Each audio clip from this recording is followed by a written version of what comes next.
भारत में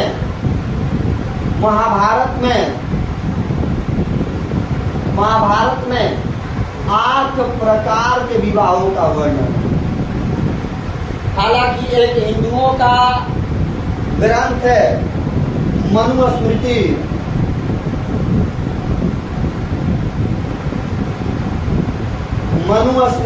इसमें भी 8 प्रकार के विवाह का उल्लेख है। 8 प्रकार के विवाह का उल्लेख है।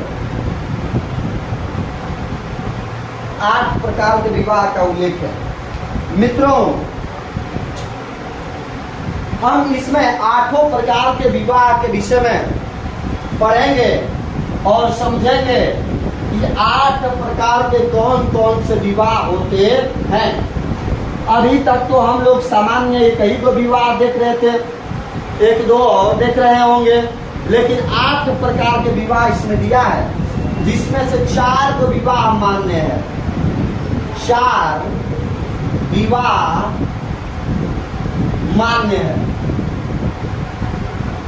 जिसका समाज में मान्यता है, और 4 विवाह का समाज में मान्यता नहीं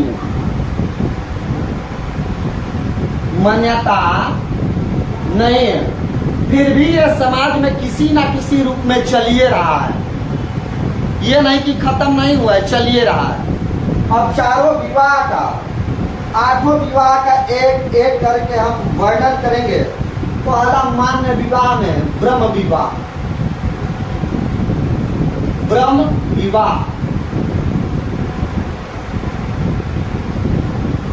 इस विवाह के अंतर्गत, ब्रह्म विवाह के अंतर्गत, जो लड़की का पिता था, लड़की का पिता अपने लड़की के लिए योग्य वर ढूंढता है, योग्य ढूंढकर इसका शादी करता है वैदिक रीति रिवाजों से। इसको कहते हैं ब्रह्म विवाह। लड़की के पिता लड़की के लिए योग्य वर ढूंढकर विवाह करता है, उसको कहते हैं ब्रह्म विवाह। अब इसमें दूसरा विवाह है दैव विवाह। दैव विवाह इसके अंतर्गत क्या होता है मित्रों,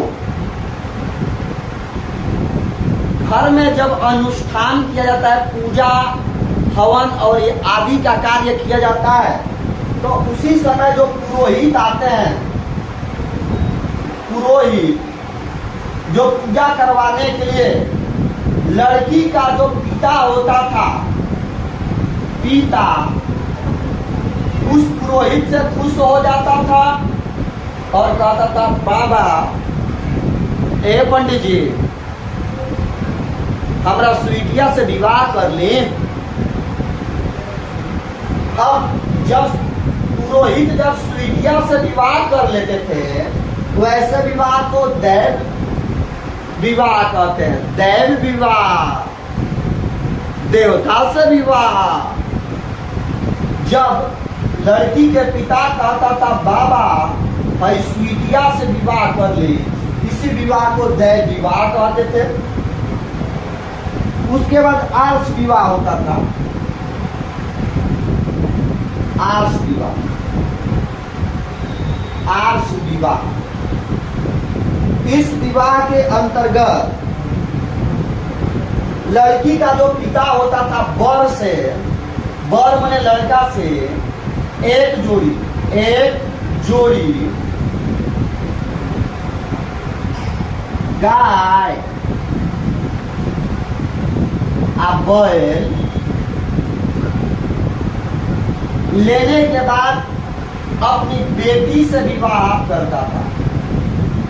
इसको आर्ष विवाह कहते हैं। जब लड़की के पिता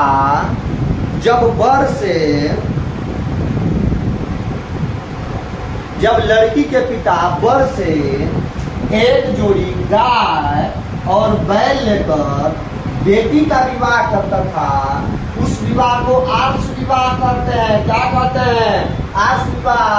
कोई लड़का वाला विवाह करना चाहता है, हे हमको पहले एक जोड़ा आप गाय दीजिए, बैल दीजिए, गाय का दूध पिएंगे और बैल से खेत जोतेंगे, लेने के बाद विवाह करता था।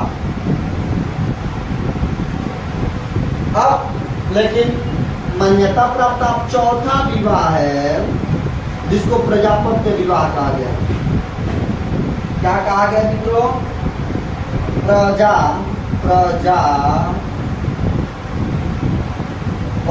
विवाह। प्रजापत्य विवाह, इसमें लड़की के पिता क्या करता है? लड़का से कहता है कि मेरी बेटी के साथ वैदिक नियमों के पालन रह के करोगे तो विवाह करेंगे। वैदिक नियम क्या? अब बेटी मंदिर जाएगी, मंदिर जाना, पूजा में जाएगी, पूजा करना, याचना में भाग लेगी, याचना में भाग लेना, यानी कि जितना हमारा सनातन और वैदिक परंपरा है, उस परंपरा को अगर आप मानिएगा तो विवाह करेंगे, और नहीं तो जाइए अगला दुआरी देखिए। तो जब लड़का स्वीकार कर लेता कि हाँ पापा जी, हम समाज के सभी धार्मिक नियमों का पालन करेंगे, तब वो बोलता था लड़की के पिता, वाह बेटा, यही तो हम चाहते थे, चलो तुमको अपनी बेटी स्वीटी से विवाह करवा देते हैं। तब विवाह करवाता है, तो इस विवाह को प्रजापत्य विवाह कहते हैं। ये चारों विवाह समाज में मान्यता, कई बार इंटरमीडिएट में पूछा गया है कि निम्न में से कौन विवाह मान्य है और कौन विवाह अमान्य है। मित्रों, अब अमान्य विवाह की बात करते हैं कि किसका समाज में मान्यता नहीं था, और समाज के लोग किस विवाह को स्वीकार नहीं करते थे, और आज भी कहीं ना कहीं स्वीकार नहीं करते, दिल में ठेस, दिल में कुंठा लिए चल ही रहा है। एक विवाह है असुर विवाह, जिस ये पांचवा विवाह असुर। असुर, सुर माने देवता, असुर माने राक्षस। ये भी राक्षस का एगो प्रजाति का है। इसके अंतर्गत क्या किया जाता था? कन्या के पिता के द्वारा लड़का वाला से यथाशक्ति धन लिया जाता था।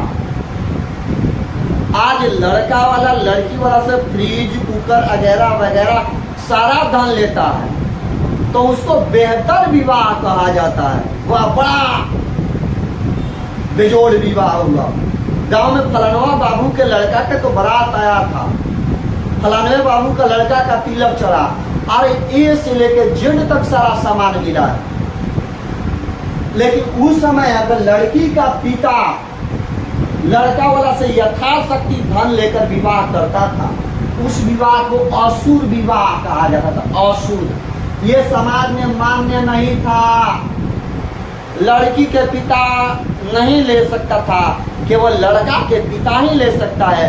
आज तो लड़का के पिता एकदम हाथ और आंख दोनों खोल के बैठा है लेने के लिए। छठवां विवाह है राक्षस। राक्षस, राक्षस, इस विवाह में लड़की को जबरन अपहरण कर लिया जाता है, घरे से उठा ले जाया जाता है, और उठाने के बाद उसका शादी कर लिया जाता है। उसको कहते हैं राक्षस विवाह।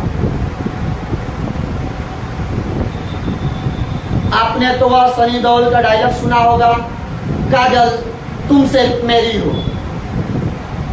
अगर तुम्हारे चौखट पे किसी की बारात आई तो समझो कि उसके अर्थी उठेगी। इसके जगह, डोली के जगह, तुम सिर्फ मेरी हो, तुम सिर्फ मेरी हो। अब ये उठा के ले जाना, ये राक्षस विवाह। कौन सा विवाह है? राक्षस है। लड़की को लड़का से प्रेम है या नहीं है, जबरदस्ती उठा के ले जाके विवाह करने को राक्षस विवाह कहा गया। भैया सातवां विवाह जो है, ये गंधर्व विवाह। गंधर्व विवाह। इस विवाह के अंतर्गत जब लड़का और लड़की एक दूसरे के गुण को देखकर आकर्षित हो जाते हैं, दो जिस्म एक जान होने के लिए तैयार बन जाते हैं, तब ये विवाह करते हैं। उस विवाह को गंधर्व विवाह कहते हैं। जैसे भीम और हिडिंबा का हुआ। इस विवाह इसको अंग्रेजी में लव मैरिज कहा जाता है। अब बाबा लोग इसको रोड मैरिज कहता है। लड़की जब लड़का को देकर लड़का जब लड़की को देखकर एक दूसरे पर फिदा हो जाते हैं, रातों में भोजन अच्छा नहीं लगता है, आंखों में नींद नहीं आती है, तो समझ लेना है कि उसके ऊपर किसका कौन सी सवार है? गंधर्व सवार है। गंधर्व विवाह उसके मन में चल रहा है, दीवाना हो गया है, तो ये गंधर्व विवाह। अब सबसे अंतिम और खतरनाक विवाह पिशाच।